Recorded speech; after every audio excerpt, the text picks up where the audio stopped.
Welcome. Sangeeta Bhalsingh या माझ्या YouTube चॅनलवर तुम्हा सर्वांचे हार्दिक स्वागत.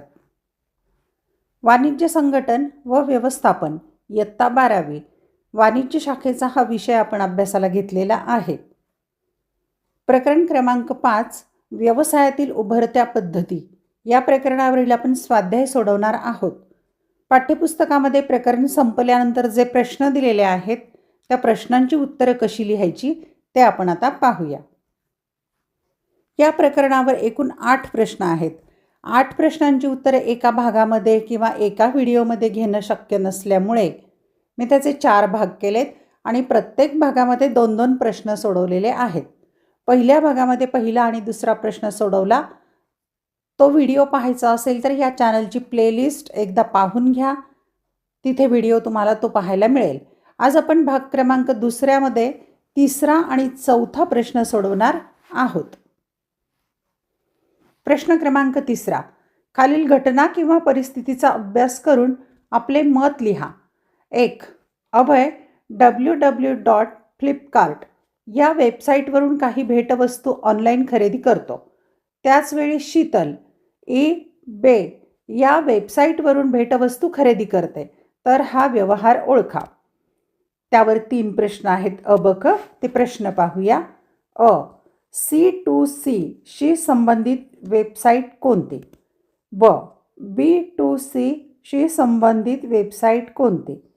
क अभयने ऑनलाईन व्यवहार करताना कोणती पहिली अवस्था अनुकरण करावी? या प्रश्नांची उत्तरे आता आपण पाहूया. उत्तरे. अ प्रश्न त्याचं उत्तर eBay ही वेबसाईट ग्राहक ते ग्राहक C2C शी संबंधित आहे. ब www.flipkart ही वेबसाईट व्यवसाय ते ग्राहक B2C शी संबंधित आहे. क अजयने किंवा अभयने ग्राहकाने ऑनलाईन व्यवहार करण्यापूर्वी पहिली पायरी ऑनलाईन www.flipkartवर नोंदणी फॉर्म भरून आपले नाव, पत्ता व इतर माहिती लॉग इन करावी. अजयने विशिष्ट वेबसाईट लॉग इन करून भेटवस्तू मागणी नोंदवावी. दुसरा प्रश्न. सात्विक टायटनच्या दुकानातून घड्याळ खरेदी करतो आणि त्याची मैत्रीण शांभवी ही ऑनलाईन पद्धतीने वेबसाईटवरून घड्याळ खरेदी करते. तर प्रश्न 3 आहेत. अ ब क. अ प्रश्न पारंपरिक मार्गाने किंवा पद्धतीने खरेदी कोणती? ब कोणती खरेदी ही ऑनलाईन मार्गाने केली आहे? क कोणत्या पद्धतीमध्ये जास्त जोखीम आहे? या प्रश्नांची उत्तरे आपण आता पाहूया. उत्तरे.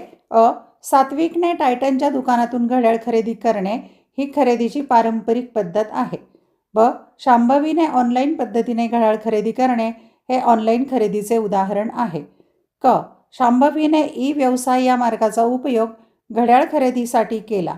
या पद्धतीमध्ये जास्त जोखीम आहे कारण घड्याळ विक्रेता व खरेदीदार म्हणजे शांभवी यांचा समोरासमोर संबंध येत नाही.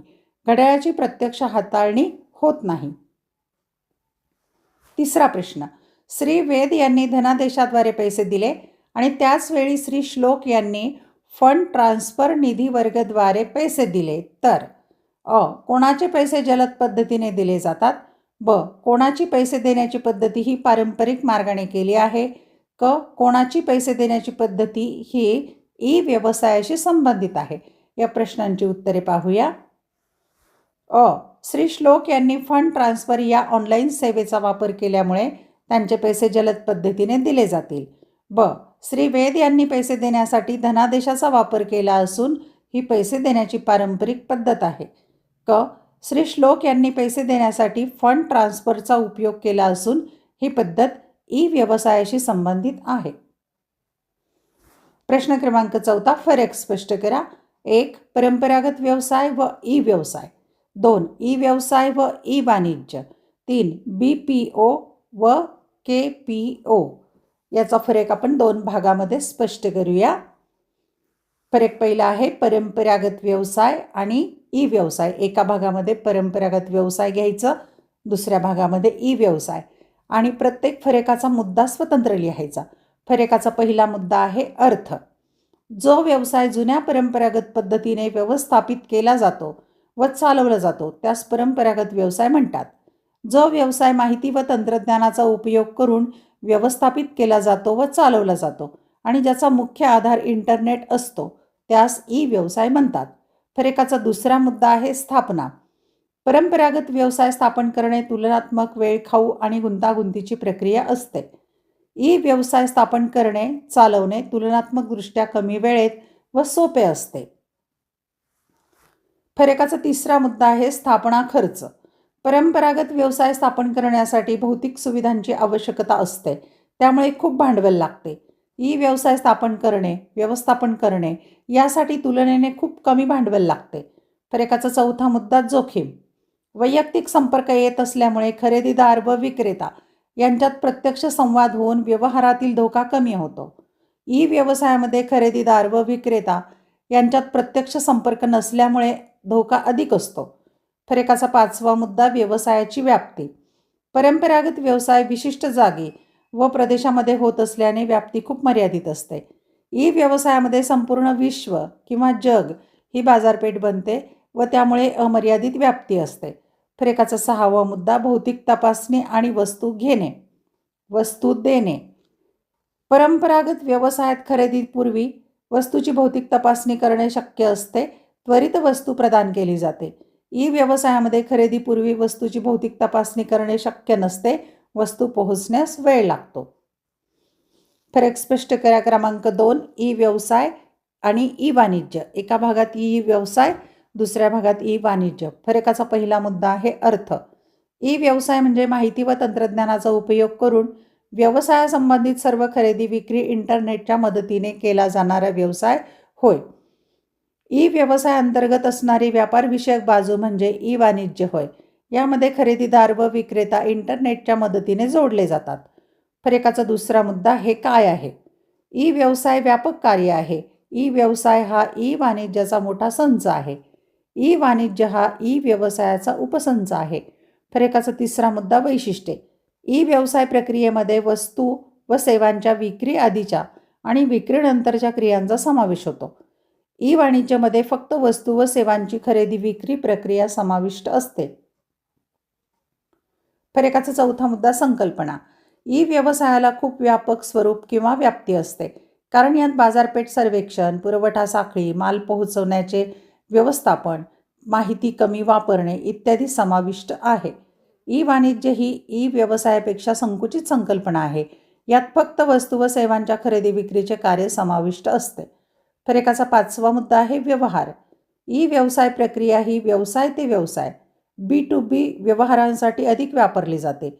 ई वाणिज्य प्रक्रिया ही व्यवसाय ते ग्राहक B2C यासाठी अधिक सोयीची आहे.